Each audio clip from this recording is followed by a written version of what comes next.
Okay, so today we're going to start from the top. We're going to start from how this thing works in general. We're going to talk about calories, okay? Because calories truly are king when it comes to these journeys that we're on, but there are some things that influence our ability to stick with our calories, and there are some things that influence the ability for a calorie deficit to actually work. So we're going to talk about that today. As I've mentioned, my objective is to be the last place that you have to go for this stuff. I want to give you everything that I know about this from years and years of trial, error, practice, study, education, certification. I want to give you everything that I know about this, not just so that you don't have to start again, but so that the person who you think about when I say you know someone who needs this information, so that you can help that person too, right? And so that you can be the catalyst, the pillar in your personal life for the people who are looking to you as you adopt your new journey and lifestyle, that you can help them as they adopt theirs too. Because there's not a lot of great support out there when it comes to knowledge and education, when it comes to fitness and food, right? Like there's not a lot of good stuff out there. So let me make sure I can give you everything that I know. And then my objective is to help you pass it on to somebody else. That's my private personal MO. Okay.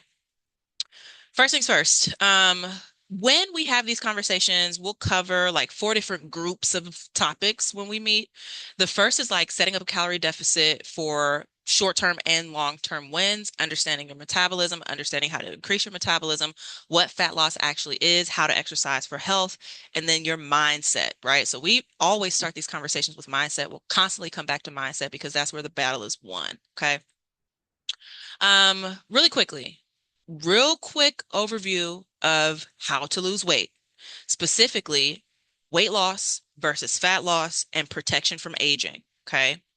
The diet myth is that you can just cut calories from any place and that will help you lose weight. It's true, but we don't just want to lose weight. The weight that we want to lose, the tissue that we want to lose is specifically body fat tissue. We specifically want to lose body fat. We do not want to lose muscle mass. We do not want to lose bone density, and we do not want to lose brain density. I say this every time I have this specific call that the issue that I have with GLP-1s and the people who are prescribing them and giving them to you is that they are not also telling you to eat enough protein, eat enough fiber, and resistance train. You're losing tissue, but you're not only losing fat.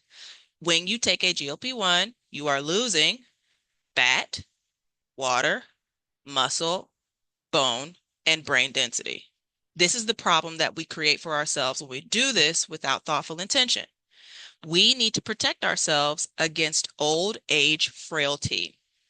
Not just old age frailty, but the process of becoming old called menopause for women. Okay. We need to protect ourselves from muscle loss, bone density loss, and frailty as we age. One of my objectives, you'll hear me talk about it all the time, is that at my 90th birthday party, which I hope you can come to, at my 90th birthday party, there will be a party bus. On said party bus, there will be a stripper pole. My objective is to be on it. I'm not joking. This is the vision that I have for my life. I need to be on the pole. So if you want to come to my birthday party, then come on, ride the train. Let's go. Let's talk about what we need to do to get there. But specifically, it's preserving our muscle tissue to remain strong and independent in old age. Okay. So let's talk specifically about tissue loss and specifically about the calorie deficit that we're creating to make tissue loss happen. Again, the tissue loss that we're looking for is specifically fat. Real quick, let me check the chat. Hopefully, it's just people laughing at me. Yep, ride the train. Let's go. I was told by a doc. Okay, so this is Ashley. I was told by my doctor to eat protein, but was restricted to only 1,400 calories. Getting protein in was harder. Absolutely. Okay, absolutely.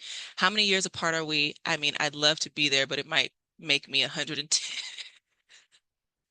You better stay up, girl. We got a party to go to in yeah, 50, 50 years. Okay, anyways, here we go. Calorie deficit is the only way to lose weight. A calorie deficit works every single time. There is no circumstance in which a calorie deficit does not create tissue loss. The calorie deficit that you create is your energy in must be less than your energy expenditure, your energy out. Calories in, calories out. Easy, easy, easy peasy math, 1 plus 1. It is simple. However, there are a variety of reasons why you may not be in a calorie deficit. So, real quick recap. A calorie deficit always works. There is no one for which a calorie deficit does not work. It doesn't matter if you're in menopause. It doesn't matter if you're 70, 90, 110. A calorie deficit will always work. It's the law of the universe. It's physics. Okay. However, you might not be in a calorie deficit. We'll talk about right now. Why right now? There could be practical failures in your approach to a calorie deficit, which is typically what happens. Or there could be practical failures in your metabolism, which shut down a calorie deficit and therefore shut down tissue loss. There could be some things going wrong. Okay. Factors that shut down tissue loss. Number one, the biggest thing that I typically see from people who are coming to me, especially if you've been trying to diet for a really long time, okay, is metabolic adaptation. This is when your resting metabolic rate, that is, how much gas does it take to run your energy tank every single day? That number has dropped more than expected and therefore creates a greater deficit and a more dangerous deficit than your body can sustain. Metabolic adaptation is a huge gap between what your body needs and what your body suspects is available. I'm going to give a visual for people here in just a second, okay? But if you've been dieting for a really long time, if you've gotten a gastric sleeve and then a GLP-1, and then before that you did Jenny Craig and keto and feel like you've tried all the things, right? And I'm not getting down on anybody who's tried all the things because I'm one of the people who tried all the things. Okay, I actually did try all the things. I was on the list to go ahead and get that gastric surgery. Okay. That taken into account, we can create this issue of metabolic adaptation without you knowing. Okay. And we'll talk about what we do to correct that. You might be, number two, inaccurately tracking. You might be underestimating your food intake or overestimating your food intake, which is a problem that we'll all have, right? 90% of people who track their food will have the issue of inaccurate tracking, which is perfectly fine. We'll help teach you how to track a little bit more accurately. Or under or overestimating your caloric burn. That is, my watch told me that I burned 500 calories today. Is that actually true? My watch told me that I took 13,000 steps today, and that means 400 calories burned, fill in the blank. Is that actually true? Okay. Plateaus in your metabolism, plateaus in your muscle retention, plateaus in weight loss can shut down tissue loss because of muscle loss, water retention, or hormonal shifts is probably what we see most often.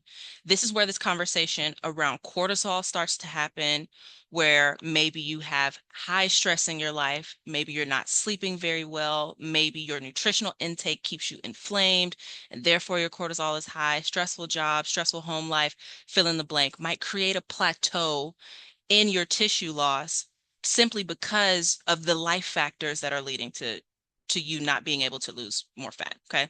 And then there's extreme restriction. Extreme restriction being long periods of time below 1,200 calories that slows your metabolism faster and greater than we can control. Okay. So four big issues, four horsemen, if you will, that might get in the way of you actually being able to follow the laws of physics, which are calories in and calories out. One is metabolic adaptation. It's like the hidden ghost that you can't quite see, but it's the outcome of prolonged periods of time without adequate nutrition. Okay. So real quick, just mental math. If you do 10 times your body weight, that should be pretty close to your deficit calories. Just do your math real quick, okay?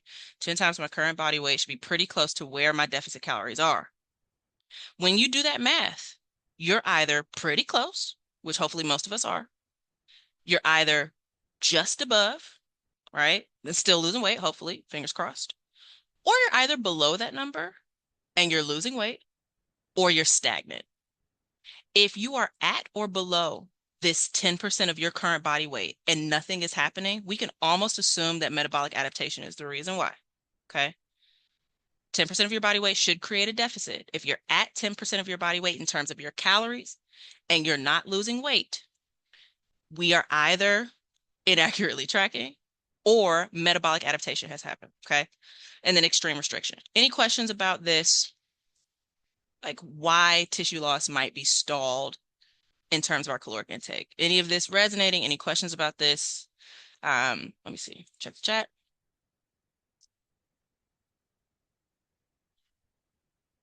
Cool. Okay, here's what's happening. Let me draw here. As we're losing weight, it happens something like this. Are you all able to see this? Okay, cool. I'm drawing a red line right now. So as we're losing weight, like it happens a little bit like this, like, oh my God, I'm not losing weight. Ah, vacation, right? Like this is how it typically happens. Okay, cool. However, as you're losing weight, your body starts to compensate for that weight loss by slowing your metabolism further than it's actually being slowed, right? So where the red line might be, okay, I'm in about a 200 calorie deficit. The blue line is like, oh my God, she's dying. She's in a 700 calorie deficit, right? This is a huge difference to the body. Okay, this deficit in and of itself. So let's talk about like your maintenance calories, right? Maybe your maintenance calories kind of float here over time. Like we're already creating this huge window of compensation, but your body super compensates, okay, when you're in a deficit. Let me check the chat. Yes, flat and ready to disembark. And we discussed that. I'm tired. Recovery is in the basic, and my body is girl enough. Yeah. So Tracy's just mentioning like, if I'm understanding what you're saying, Tracy, I believe that you're, mentioning like, hey, I'm ready to just like be normal. I'm ready to eat more food. I'm ready to stop that being in a deficit. I'm ready to stop like depriving myself and just ready to like feel adequately fueled for my life. And so again, this is this first line here is like the maintenance line, oops, versus the deficit line. This is notable, guys. Like this, you can feel this. You can feel this 20% reduction in your total energy availability. You can feel that you've cut the budget. Your training starts to suffer, your sleep starts to suffer, you're moody, agitated. And if you spend prolonged periods of time in this deficit, right? So maintenance to deficit. If you spend prolonged periods of time in this deficit, you will feel it and you'll feel like, hey, I don't feel like myself. I'm just ready to be normal again. So we close the gap from deficit to maintenance. What I'm mentioning here is that the deficit that you create versus the deficit that your body creates can be starkly different. Okay. This is called energy conservation. Your body starts to turn off certain signals. Okay. Your body starts to turn off hair growth, nail growth, cycle regularity. With cycle regularity comes libido, right? Like you're not interested in the slightest, right? Mood, energy availability, training availability, fill in the blank, the things that you would typically be able to do, or the feeling of normality starts to decrease drastically, or just like general, sometimes you'll feel this in like general movement. So when I say general movement, I mean like fidgeting, talking with your hands, using body language to speak or using your face to speak, right? Your body, when your body starts to compensate for prolonged periods in a deficit, you will feel it, okay? And when you feel that, it's time to pull out. Any questions about the deficit-induced energy conservation, like what's happening as your body is creating a deeper deficit than we're actually creating to try to keep you alive, okay? Questions about this?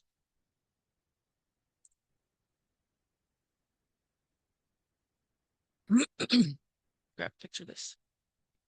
All right, cool. So last slide for today, and then we'll cover the rest of this when we come back. How do we correct for the energy compensation that will happen when we are actually in a calorie deficit and we are actually in a calorie deficit for a prolonged period of time? Okay. I said you might not like this. One, to correct for energy compensation or to avoid energy compensation, you need to go slowly. This is where a lot of people get this wrong. It's like, oh my God, I need to lose 20 pounds by yesterday. Okay. A slow and controlled calorie deficit is the only way to keep this gap between what you're actually doing, Okay, just going back to this XY axis, to keep this back gap between what you're actually doing and your body's response to it minimal. Okay, you have to go slow. Then you have to take breaks. Okay, for a period of time, a week or two every 8-ish weeks, just depending on how fast we're going. For a period of time, you need to allow your body to just like not do anything else. Okay, that's this red line here. While you're allowing your body to stop losing tissue, we're recovering this gap that we created. Okay. When that happens, we can go back into a deficit more close to where your metabolism actually is. Does that make sense? Like we're recouping where this blue line would continue here. We've recouped that energy by taking a break from dieting. Okay.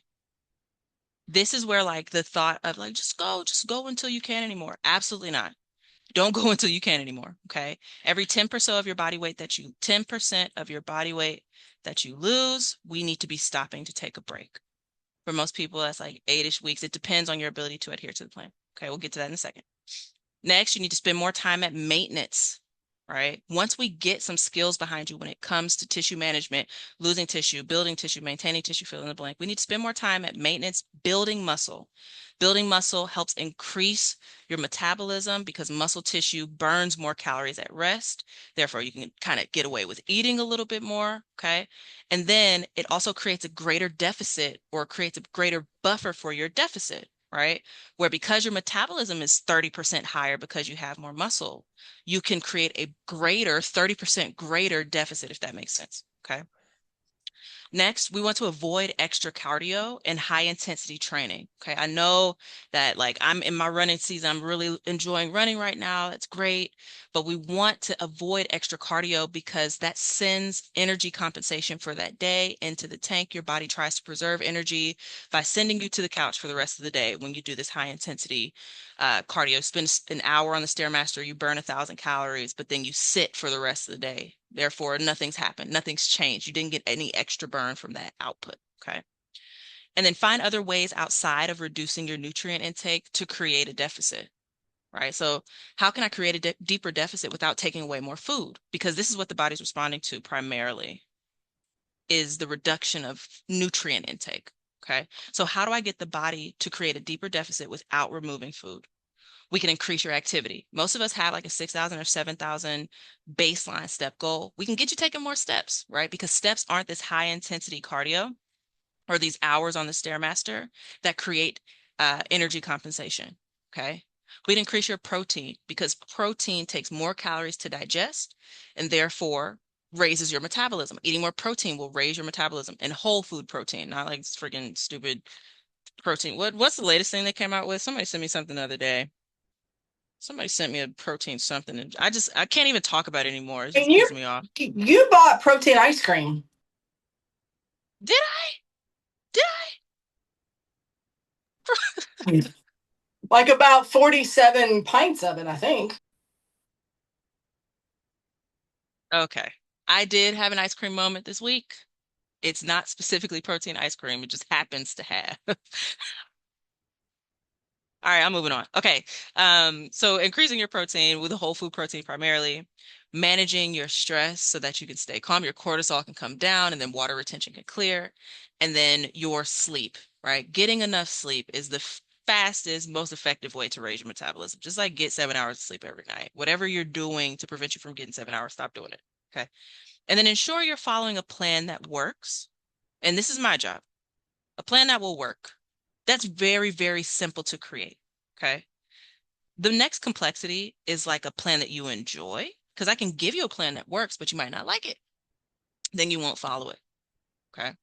And then a plan that you can stick with 90% of the time. And there are a whole bunch of factors that influence your ability to stick to your plan. Okay. I'm going to talk about that on the next slide. Before I move to the next slide, any questions about this? Let me check this chat. And I know I think I'm supposed to be on the phone with somebody here at 10:30. I'm sorry. It's Saturday. We're going to be behind. Every week break for diet, exercise, or both? Great question, Whitney. almost both when you become an intermediate. Okay. Every 8 weeks or so, you need to take both a diet break if you've lost about 10% of your weight, right? So this is like averages about 10% of your weight, about 8 to 12 weeks, right, is about the amount of time that you should be able to do that. And after that period of time, you need to take a break from tissue loss. Okay. In a training phase, you need to give yourself a recovery week or two after a training block, like after, say, for example, we were in the gym doing our deadlift block. Like after our deadlift block, we'll have like a week or two where we're just moving, right? We're not trying to progress our movements. We're allowing the tissue to heal, allowing the muscle to heal. Okay. Akeisha, when you say allow the break, what exactly does that look like? So, a diet break looks like eating at maintenance for a period of 1 or 2 weeks, where your deficit calories, let's say, for example, your deficit calories are 1,600 and your maintenance calories are 2,200. You would eat 2,200 calories for a week or two. Okay. It's awesome. This is a great time to go on vacation. This is a great time to have a birthday. This is a great time for the holidays, right? So like when we talk about calendarizing your progress, like we should probably look at your actual calendar, figure out when it makes sense on your schedule in your life to diet break, maintain, gain, diet break. Okay. Laura, protein water, protein Doritos. 47 fine. Halo Top doesn't count. We're talking about protein margaritas and protein gum.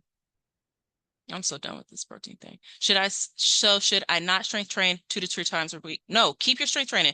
Strength training 2 to 3 times per week is like baseline. Keep doing it. If you are concerned with like building muscle, you want to put on more muscle tissue, maybe you go 4 times per week. But outside of that, 2 or 3 is perfectly fine. Just make sure that it's a little bit harder than last time. Okay. All right, I am way over and I have somebody right here after us, but real quickly, let me just go to the reasons why this piece here. Ensure you're following a plan that works. That's my job. A plan that you enjoy. That's also my job. And a plan that you can stick with 90% of the time. It's your job to be honest with me about what's getting in the way of your ability to stick to your plan. I don't like it. I'm having trouble getting more vegetables in. I'm tired. Work is stressful. I'm traveling. Fill in the blank. These are things that we can solve. We can problem solve all these things. Okay. All right. Next page here, and then I'll let you go. Reasons why you can't follow the plan, right? One, you're not clear on what the plan actually is. That's my job. Two, you're overwhelmed with the plan or it's too complex. That's my job. Three, it's a lifestyle mismatch, right? One of the things that I had to learn on my journey is like, I'm a foodie. It's just a part of my life. It's what I like to do. I like pretty pretentious food. It's just what I enjoy. I like taking pictures of food. It's what I enjoy doing. So anything that tells me that I can't go to a new restaurant is not going to work for my life. I just can't do it. Okay. Emotional barriers, stress, emotional eating, stress eating, past experiences with failure that create mental and emotional resistance to trying something new or to following your plan consistently. These emotional barriers that you might have, this is where like this valley of despair conversation comes into play. The emotional barriers that you might have are something that we can talk through, right? We can use some techniques to kind of talk through these feelings that you have about whether or not you can actually be successful. Unrealistic expectations might be a reason why you can't follow your plan. I need to lose 80 pounds in 2 weeks. Absolutely. I mean, I can give you your money back, right? Like I can't do that. Okay. Avoiding or deprioritizing accountability. Maybe there's some shame or guilt that you're experiencing, or maybe you stop seeing the value in having a coach behind what you're doing, right? So you stop checking in, you stop responding to the messages, you start canceling calls, right? Avoiding or deprioritizing accountability makes it difficult to be consistent. Fatigue and burnout. Tracy, you may have been doing this for too long, right? You might need to take a break, okay? Social and environmental influences. This is when the holidays really cause an issue for a lot of people. And this is where the summer really cause an issue. Like this is margarita season. This is eating season, social season, fill in the blank. Like this could potentially cause a big obstacle for a lot of people. Poor self-efficacy, like we just have some skills that we need to develop, right? We need to just like get you competent in a few different areas. And then, like I mentioned, metabolic adaptation being one of the reasons why it's very difficult to follow your plan. Okay. When we come back again, we'll continue this discussion. We'll have a much longer in-depth conversation about some of these things, but I wanted to introduce you to this calorie conversation. I wanted to introduce you to how this calorie deficit thing works, when a calorie deficit doesn't work, and how to correct for that, and then understanding what might be getting in my own way when it comes to me being able to stick to this deficit. Okay. Let me stop here. Any questions, comments, reflections, concerns, amens, yeehaws, anything like that we can share with each other before we go? Super helpful. Thank you. Yes, Laura, you are welcome. I just want to say Pro- I've been with you for a long time, and I feel like every time I hear this, a little bit more sinks in. And that's saying something from somebody who has the retention issues that I have. Yeah, well, we've been together A minute. has it been 3 years? It hasn't been three. Don't let me Um, be that unsuccessful. It hasn't been three. Two-ish. So, anyways, we've been together a minute, but yes, this is part of the curriculum that we'll go through when we have these group calls. Okay. This was Protein margarita. this Go ahead, Laura. this was like perfect for me. This fit right where I'm thinking about right now and stuff that I wanted to talk to you about on Tuesday. So now that I can think about it before we meet Good, this week about what I want good, to do. good, good, good. I'm glad it resonated. So yeah, keep this. I'll post a recording once I get off today. Give me till like 1 o'clock. Tracy, I should have let you break the deficit when you wanted to. That's all right. We got to learn, right? This is part of the learning experience. We fell forward, we learn. Looking forward to my one-on-one Thursday. Oh, and the maintenance is going to feel good, Tracy. Absolutely. Absolutely. All right, cool. Anything else? Anyone else? Final thoughts before we head into this Easter weekend, which I hope you all have a wonderful one. Beautiful.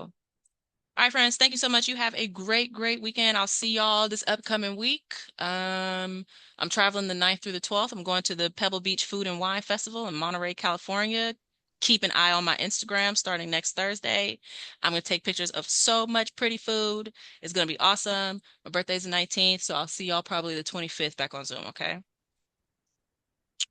Muchas Bye. gracias. Bienvenidos. Adios. Adios. Adios. All right, here we go.